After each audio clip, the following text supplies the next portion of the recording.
An agreement has been reached. Global warming will be fought by all countries at some level around the world. But is it fair? Carl, what say you? Well, I don't know if fair is really an issue that comes into play. We had 188 nations sign off on this agreement. And anytime you have a large diplomatic agreement like this with so many nations signing off on it, there's not a whole lot that they're actually agreeing to do. All they're agreeing to do is, in principle, reduce emissions so that our emissions by 2050 are no more than 3.5 degrees or 3.6 degrees Fahrenheit above what they were pre-industrial revolution. That's it. There's no teeth to it. You know, all it is it's a bad boy shaming type of thing. You're not meeting whatever it is standards you agreed to meet, so you're a bad person. A lot of countries just aren't going to care a whole lot about this. China is one of the huge polluters, and traditionally they really don't give a flip. They care about a lot of other things internationally and about their image internationally in a lot of other ways, but not in terms of climate. And right after they made this groundbreaking agreement, they all got in their private jets and flew off polluted someplace, to pollute more of the world. But it's a start. I mean, this is the way this kind of thing starts. It's not a start. Back when we were cleaning up the environment during the 70s and 80s, 'cause I grew up with smog alerts. I didn't even live near large industrial places. I grew up with them all the time. I grew up near a river you couldn't even swim in, and now you can do all kinds of neat things in it. We cleaned up a lot. But whether or not we get developing countries who are now going through their industrial phase and they're doing all the polluting that we used to do back in the 40s and 50s, they're just saying that they're entitled to do it now, and they want the industrial world to help them out. And this is one of the things we agreed to do, was the westernized world would help out the third world in terms of meeting their pollution standards. So the only good news in that is probably the fact that, when we were going through our industrial revolution, our technology was not advanced enough. We did not have the green energy that we have available now.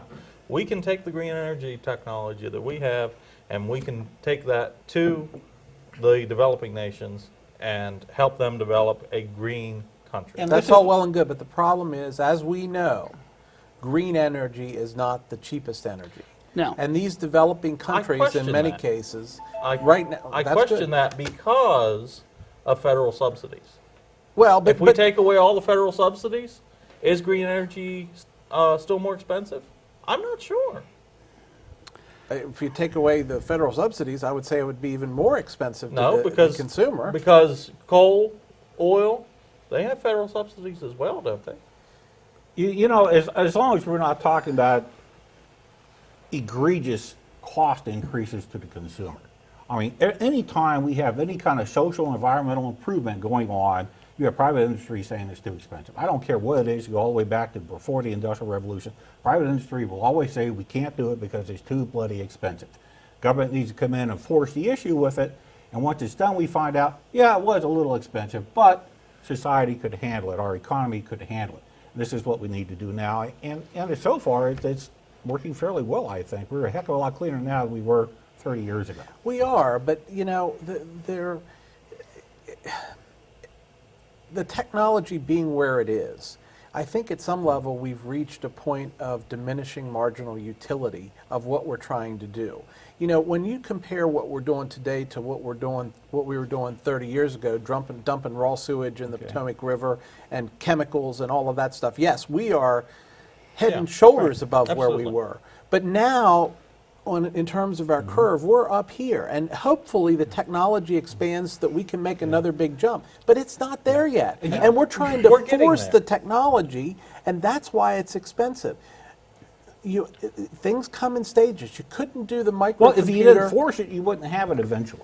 I mean, if we didn't have forced, yes, you improvement on gas emissions, we'd still be all running around with these huge gas guzzler cars. And here's my thoughts. Okay, so we have green technology. We are making a big push for green technology. Okay, the businesses should not be saying this is too expensive. The businesses should be saying, how can I innovate to reduce the cost. That's So all that would well be and great. good if That you're would be great. talking about the United States, but we're talking about China. They want to sell stuff for pennies on the dollar. Yeah. They play with their currency to do it. I guarantee you, they're going to play with their energy costs. They're Yeah, going to do yeah. the cheap stuff. Absolutely. And you know, we can be amazingly green and still not have an impact on But this. this is one of the reasons why international agreements like the one that was just signed in Paris are so important, because it starts laying the groundwork for that international arena to come up and play. You're right. The Western world itself can't do it because it's obviously a global problem. But they sets the groundwork. So you can't sit around and say, well, it's a bad thing, even though it doesn't have a whole lot of teeth, because it does get the ball rolling. Well, you look at China. Their problems are our problems now because they're creating pollution where that's got to go somewhere. Yeah. It doesn't evaporate like everything else does. So we are making strides. I mean, I look at like the prison's got solar panels. Volvo's got this huge project going on, which is amazing what they're doing there. Great. But you got these third world countries that don't give a hoot. Well, they say they do now. No, they don't. It's They just say they do. Oh, yeah, because they there's say an they do. agreement. Yeah, like global warming causes terrorism. Okay, yeah, okay. But you know, How much money are we giving them on the back end to Exactly. to end up Well, in this I'm agreement? sure there'll be some money. Yeah, Exactly. and that's So a that great they point. signed the piece of paper as a political benefit so that Obama could come back and say, "Look what we did." No, I don't think Yeah. you want to reduce it to that. The bottom line is it's got them talking, and if we wind up paying them some to do it, big deal. We pay out money in international Assuming they aid do all it. the time. Assuming they do Assuming it. they use it the way it should. Just Well, like there should be monitoring. Iran was going to stop doing all of its stuff, and they've already cheated on the agreement. What, 3 times? 3 times, Yeah. and yesterday shut off another rocket. Exactly. So yeah, that works out really great. Then you got one of the biggest countries in the world, Well, why don't Russia. we Yeah. just become isolationists then and not worry about it anymore? You know, I've heard a lot of people actually arguing for that. You know what? I'm not sure if that's a good idea. I don't have a Why problem. not? But We maybe sound from a like we foreign might have some policy agreements issue, with you know, that, it might not be a bad idea. I don't know. Yeah. Certainly has long-standing American tradition. There are some things you just can't control, and unfortunately, China's one of those. And they're going to do what they're going to do, as are some of these other third world countries. And when the technology becomes sufficient to the point where we can substantially reduce energy costs, we used to all dial up internet, right? We don't do that anymore.